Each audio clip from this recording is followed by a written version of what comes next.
Hello everyone, welcome back to my channel. So guys, today we are solving case study day 25, running time and complexity. So without wasting any time, let's get started.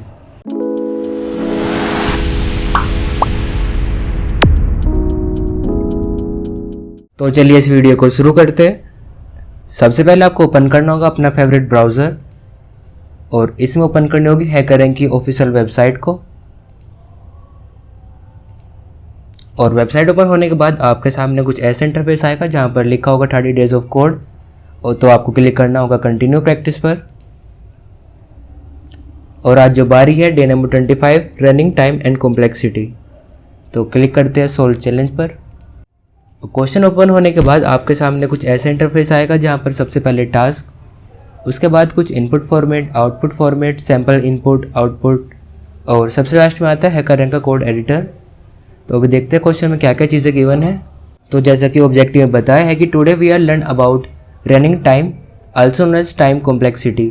तो यानी कि आज हम जो question solve करेंगे उसमें हमें time का ध्यान रखना है कि टाइम ज़्यादा कंज्यूम ना हो उस क्वेश्चन को सोल्व करने में, उस क्वेश्चन की एल्गो को सोल्व करने में ज़्यादा टाइम नहीं लगना चाहिए। टास्क में देखते हैं कि टास्क में क्या क्या चीज़ें गिवन है।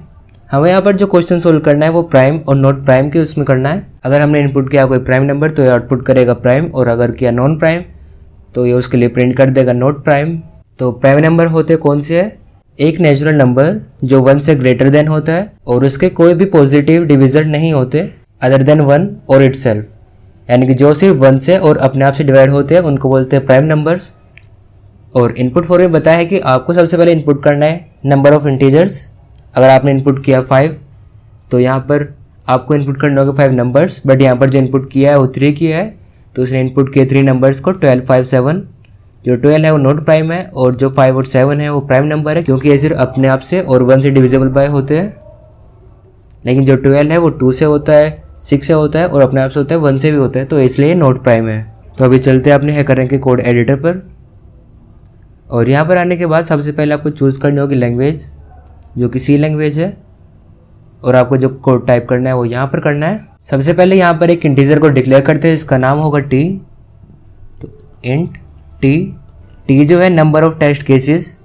उसके बाद टी का इनपुट लेते हैं स्कैनफ परसेंटाइल डी %, टी। अब नंबर ऑफ इनपुट्स की बारी आती है, तो यहाँ पर हम एक व्हाइल लूप चलाते हैं और एक कंडीशन क्या होगी, जब तक हमारे टी सारे टेस्ट केसेस को पास नहीं कर लेता, यानी कि सारे जो टेस्ट केसेस वो ख़त्म नहीं हो जाते, तो यहाँ पर कंडीशन आएगी टी माइनस, कि अगर हमने 3 इनपुट किया तो 3 इनपुट्स के लिए 3, 2, 1 यानी कि 3 बार इनपुट लेगा। तो व्हाइल लूप के अंदर कंडीशन लगाते हैं। सबसे पहले अब यहाँ पर हमें एक इंटीजर को डिक्लेयर करना होगा जिसका नाम होगा नंबर, जो कि इनपुट लेगा सारे नंबर्स का। तो इनपुट के लिए टाइप करते हैं स्कैनफ परसेंटाइल डी %, नंबर। उसके बाद यहाँ पर एक इंटीजर को और डिक्लेयर करते हैं जो कि यूज़ होगा प्राइम और नॉट प्राइम को डिफाइन करने में। तो इसका नाम होगा इंट चेक, और इसको अभी डिनोट करते हैं 0 से, यानी कि अभी चेक के अंदर कोई भी वैल्यू नहीं है। उसके बाद यहाँ पर एक कंडीशन लगाते हैं इफ़ की हेल्प से। अगर हमने जो नंबर इनपुट किया वो लेस देन होता है 2 से, यानी कि 1 या फिर माइनस, तो उसके लिए प्रिंट कर देगा नॉट प्राइम।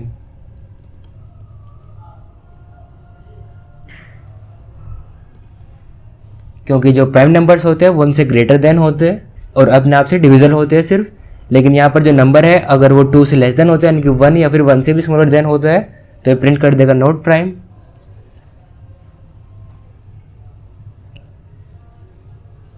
अब इसकी एल्स कंडीशन लगाते हैं।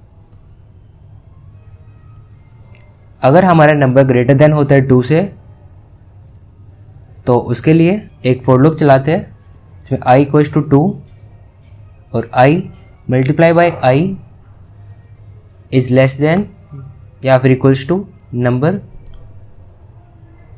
i ++, यानी कि जो हमारा i है वो स्टार्ट होगा 2 से, क्योंकि 2 सबसे लेस देन होता है और 2 से स्टार्ट होगा, और जो नंबर है अगर हम उसी का स्क्वायर कर देते हैं और वो उसी नंबर से लेस देन या फिर इक्वल्स टू होता है, और i ++।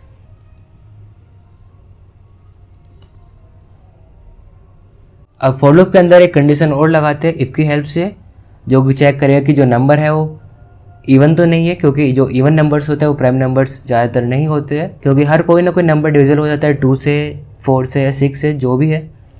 तो उसके लिए कंडीशन लगाते हैं if number percentile by I equal to 0, यानी जो नंबर है वो अपने स्मॉल किसी भी नंबर से अगर डिविजिबल होकर 0 आता है, जो रिमाइंडर है वो 0 आता है, तो जो चेक की वैल्यू थी वो हो जाएगी 1।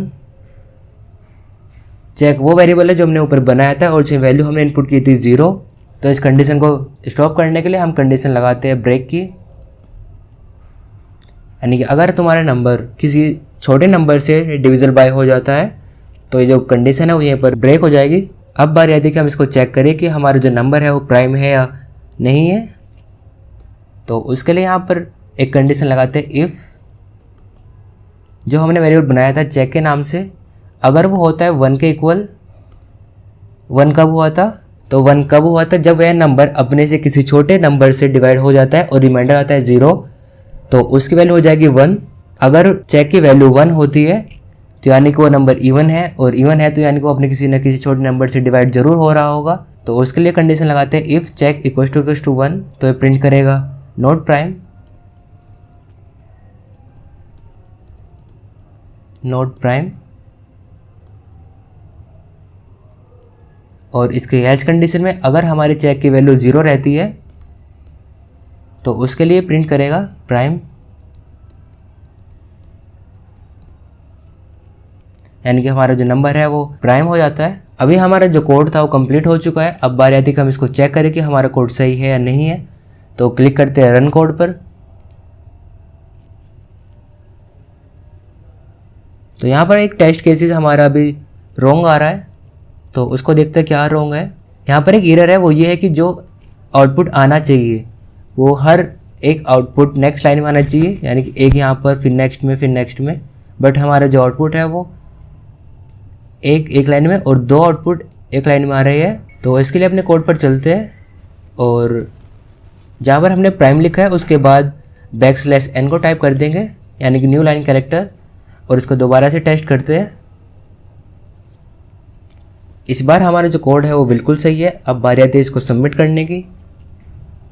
तो क्लिक करते हैं सबमिट कोड पर। तो यहाँ पर मैसेज आता है सक्सेस का, यानी कि आपका जो कोड है वो सक्सेसफुली सबमिट हो चुका है।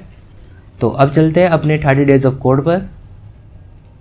तो यहाँ पर हम जो नेक्स्ट क्वेश्चन आने वाली वीडियो में सोल्व करेंगे जिसका नाम होगा नेस्टेड लॉजिक। तो इस क्वेश्चन को हम सोल्व करेंगे अपनी आने वाली वीडियो में।